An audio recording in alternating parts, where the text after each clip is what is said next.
آقا فرماتے ہیں جو عورت اپنے شوہر کی فرما بردار بن جائے، جو عورت اپنے شوہر کی فرما برداری کرے، اللہ اس کے لیے جنت کے 8 دروازے کھول دے گا۔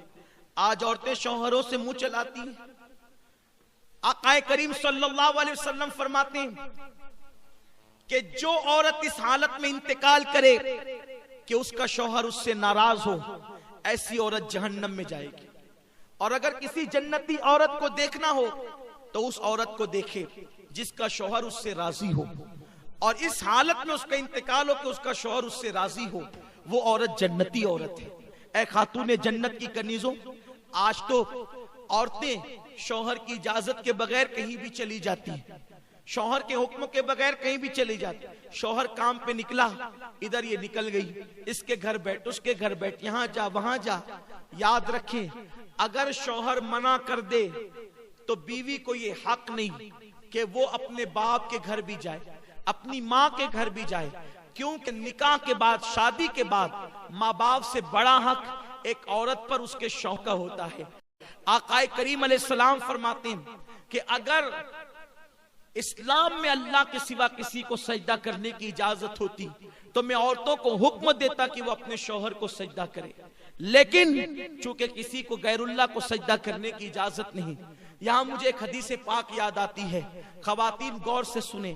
آج کل اگر شوہر ماں باپ کے گھر نہ بھیجے، بہنوں کے گھر نہ بھیجے، شادی میں نہ بھیجے، تو عورتیں پنچایت بٹھا دیتی ہے کہ مجھے یہاں نہیں بھیجتے، وہاں نہیں بھیجتے، اور گھر کی عزت باہر آتی ہے۔ آئیے دل کے کانوں سے اس حدیث پاک کو سنیں۔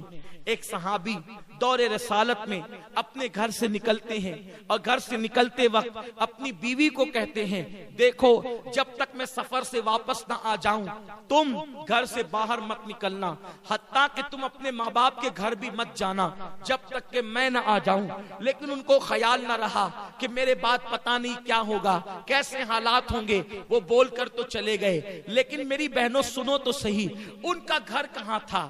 ان کا گھر سسرال کی اوپر کے حصے میں تھا، یعنی اوپر کے حصے میں میاں بیوی رہتے تھے اور نیچے کے حصے میں اس عورت کے ماں باپ رہتے تھے۔ اللہ اکبر! شوہر نے کہا کہ تم میرے آنے بغیر، میرے آئے بغیر نہ ماں باپ کے گھر جانا، نہ کسی کے گھر جانا۔ شوہر چلے گئے، اتفاق ان کو پتا نہیں رہا ہوگا کہ میرے جانے کے بعد ایسا حادثہ بھی ہو سکتا ہے۔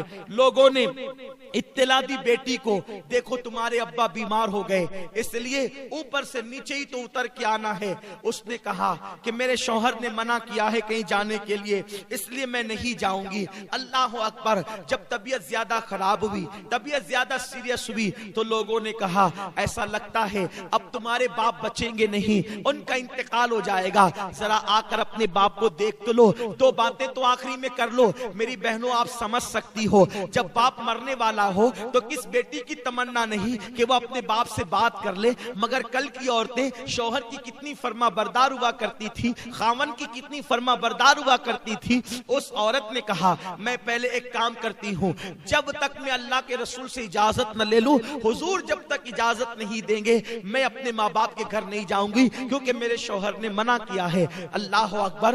اس نے ایک شخص کو بھیجا کہ جاؤ اللہ کے محبوب سے پوچھو کہ کیا میرے شوہر نے منع کیا ہے گھر سے باہر نکلنے کے لیے، تو میں گھر سے باہر نکل کر اپنے باپ کی کو دیکھ سکتی ہوں، بیمار باپ کی عیادت کر سکتی ہوں۔ آقا کریم نے فرمایا تمہارے لیے بہتر یہ ہے کہ تم اپنے شوہر کی فرما برداری کرو اور اپنے باپ کو دیکھنے نہ جاؤ، تمہارے لیے افضل عمل یہی ہے۔ وہ عورت رک گئی۔ کتنی صبر والی عورتیں تھی اس دور کی۔ میرے پیارے آقا علیہ السلام کی کنیزوں، ایسا نہیں ہے کہ عورتیں کچھ بھی کرے جنت میں چلی جائے گی، جنت میں جانے کے لیے قربانی دینی پڑے گی۔ میرے پیارے آقا علیہ السلام کی کنیزوں، اس کے بعد کچھ دن گزرے، خبر آئی تمہارے باپ کا انتقال ہو گیا، جنازہ تیار ہے، آخری صورت تو اپنے باپ کی دیکھ لو، آخری شکل تو اپنے باپ کی دیکھ لو۔ اس نے کہا اب ذرا دیکھو، ایک بیٹی اگر باپ کا انتقال ہو جائے اور بیٹی بمبئی میں رہے، دبئی میں رہے، سعودی میں رہے، وہ وہاں سے فوراً دوڑتی بھاگتی آتی ہے،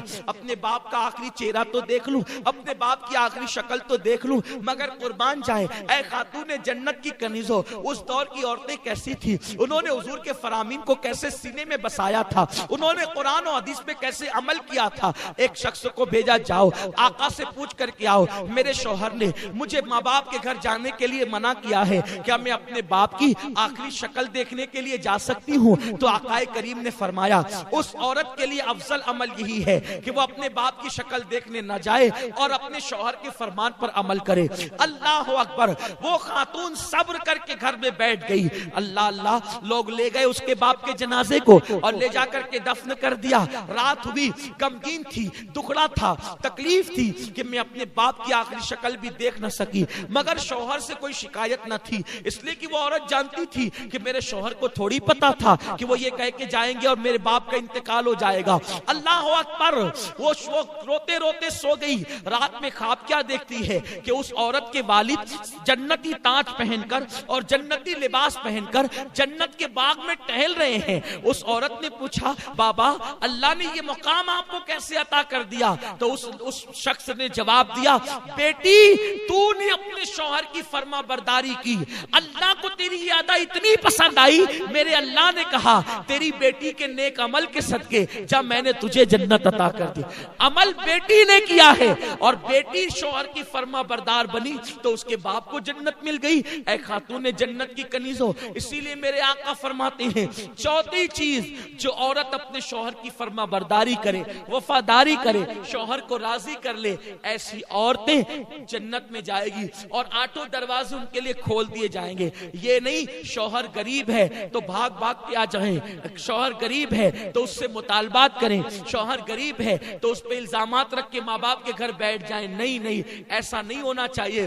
غریبی امیری لگی ہوئی ہے، دولت آج کسی کے آنگن میں ہے، کل کسی کے آنگن میں ہے۔ وفادار بیوی اللہ کی نظر میں بھی عزت پاتی ہے اور دنیا کی نظر میں بھی عزت پاتی ہے، دولت کی کوئی حیثیت نہیں ہے۔ ماں باپ نے جس گھر میں تمہیں بیاہ دیا اب اسی کے ساتھ اپنا نباہ کرو، دوسری طرف نظر مت کرو۔ اے خاتون جنت کی کنیزوں، چار چیزیں پیدا کر لو۔ پہلی چیز نماز کی پابندی، دوسری چیز رمضان شریف کے روزوں کی پابندی، تیسری چیز پردے اور حیا کی حفاظت اور چوتھی چیز شوہر کی فرما برداری۔ جب چار صفتیں تمہارے اندر پیدا ہو جائے گی تو تم خوش نصیب ہوگی، اللہ تمہارے لیے جنت کی آٹھوں دروازے کھول دے گا اور کہے گا جس دروازے سے چاہو جنت میں داخل ہو جاؤ۔ اللہ پاک آپ سب کو عمل کی توفیق دے۔ دوران گفتگو کوئی غلطی ہو تو اللہ معاف فرمائے۔ مجھے امید ہے آپ ان چار باتوں کو سیکھ کر جائیں گی اور آپ اس پر ضرور عمل کرے گی انشاءاللہ۔